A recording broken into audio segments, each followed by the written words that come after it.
रामकृष्ण हरी. आपण आता या पाळा गावच्या या फाट्याला थांबलेलो आहे आणि हरिचंद दादा आहे आपल्या वारकऱ्यांच्या सेवेला.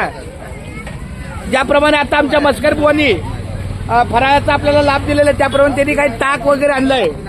तर खूप छान माऊली रामकृष्ण. आम्ही त्याचा स्वीकार करतो आणि अशीच हरिचंद दादाला निरोगी आरोग्य लाभावं, त्याच्या व्यवसायात यश यावं, निरोगी आरोग्य लाभून त्यांना आमच्या सोबत एकदा तरी पंढरीची वारी बघा. हे आमचे हरिचंद दादा आहेत. यांनी आपल्या या वारकऱ्यांच्या सेवेला लस्सी काही हरकत नाही, माऊलीची कृपा.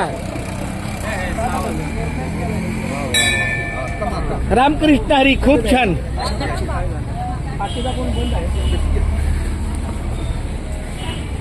सावकाश घ्या, काही घाई नाही.